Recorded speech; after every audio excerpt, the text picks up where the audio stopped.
নমস্কার বন্ধুরা, আজকে আমরা আলোচনা করব অস্টিও আর্থারাইটিস নিয়ে। অস্টিও আর্থারাইটিস কেন হয়, এর লক্ষণগুলি কি কি, অস্টিও আর্থারাইটিস হলে কি কি পরীক্ষা করতে হয়, অস্টিও আর্থারাইটিসের ট্রিটমেন্ট কী, এই সবই এই ভিডিওতে আলোচনা করতে চলেছি। তাই ভিডিওটি প্রথম থেকে শেষ পর্যন্ত দেখার জন্য অনুরোধ রইল। আর ভিডিওটি ভালো লেগে থাকলে অবশ্যই লাইক করবেন। তাহলে শুরু করা যাক। প্রথমেই আমরা জানব অস্টিও আর্থারাইটিস কী। আর্থারাইটিস শব্দটির সঙ্গে কম বেশি এখন সবাই পরিচিত। আর্থারাইটিস হলো হাড়ের ক্ষয় বা বাত, আর এই বাত হাঁটুতে হলে তাকে বলা হয় অস্টিও আর্থারাইটিস অব নি।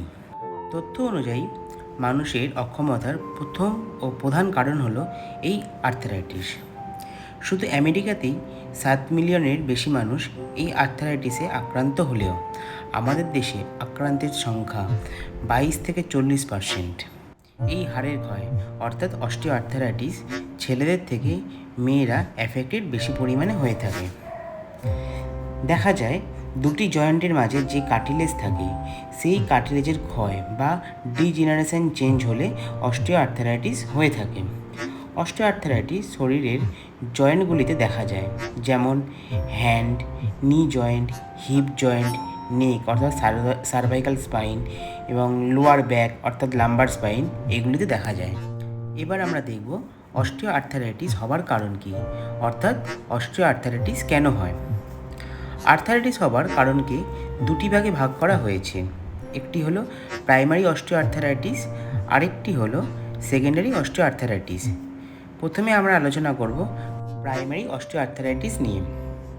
তো প্রাইমারি অস্টিও আর্থারাইটিসের কারণগুলি হলো repetitive wait bearing and prolong wait bearing of সাসপেক্টেবল joint, অর্থাৎ জয়েন্টের ওপর যদি আপনার বেশি পরিমাণে ওয়েট বিয়ার করা হয়, যারা বেশিক্ষণ দাঁড়িয়ে থেকে কাজ করে বা যারা বেশিক্ষণ হাঁটাচলা করে তাদের ক্ষেত্রে আর্থারাইটিস ডেভেলপমেন্ট করতে পারে।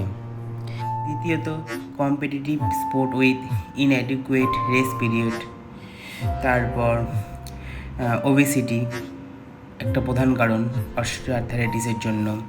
তারপরে হচ্ছে multiple endocrinology disease, multiple metabolic disorder, এগুলি প্রাইমারি অস্টিও আর্থারাইটিসের মধ্যে ধরা হয়।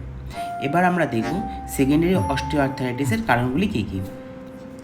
যেমন obesity, varus and valgus deformity at the knee joint, intra articular injury and fracture, যদি জয়েন্টে কোনো ফ্র্যাকচার হয় তার ফলে অস্টিও আর্থারাইটিস ডেভেলপমেন্ট করতে পারে।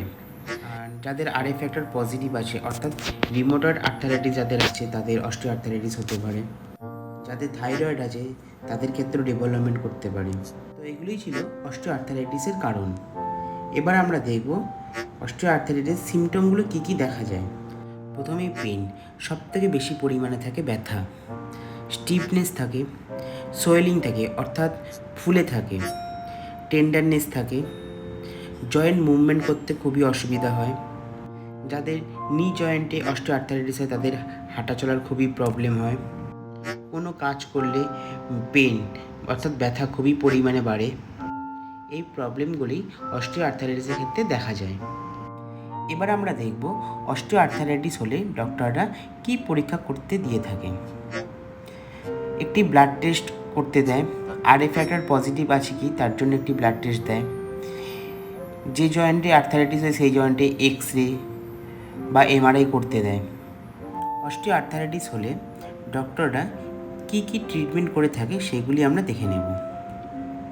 প্রথমেই পেশেন্টকে রেস্টে থাকতে বলে, তারপর ব্যথা কমানোর জন্য কিছু পেনকিলার জাতীয় ট্যাবলেট দিয়ে থাকে, যেমন Zerodol P, Zerodol SP, Hifenac P বা হাইফেনিক এসপি, এইসব জাতীয় ট্যাবলেট ডক্টররা দিয়ে থাকে।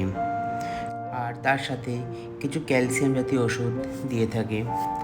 আর যে কোনো ব্যথা কমানোর অয়েনমেন্ট ব্যবহার করতে বলে। আর ডক্টররা ফিজিওথেরাপি রেকমেন্ড করে থাকে।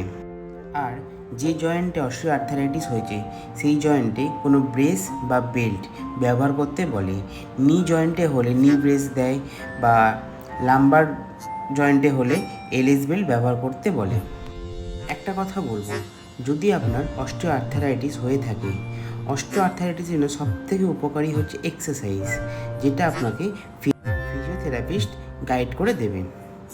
আপনি যত এক্সারসাইজ করবেন আপনার তত জয়েন্টে পেন ঠিক হবে। কোন এক্সারসাইজ কোন জয়েন্টের জন্য ভালো সেগুলি আমি নেক্সট ভিডিওতে আলোচনা করব। তো ফ্রেন্ড, যদি আমার ভিডিওটি আপনাদের ভালো লেগে থাকে তাহলে অবশ্যই ভিডিওটিতে লাইক করবেন। আর আপনাদের যদি কোনো ধরনের অস্টিও আর্থারাইটিস হয়ে থাকে তাহলে অবশ্যই কমেন্টে জানাবেন। সবাই সুস্থ থাকবেন, পরিবারের খেয়াল রাখবেন। ধন্যবাদ।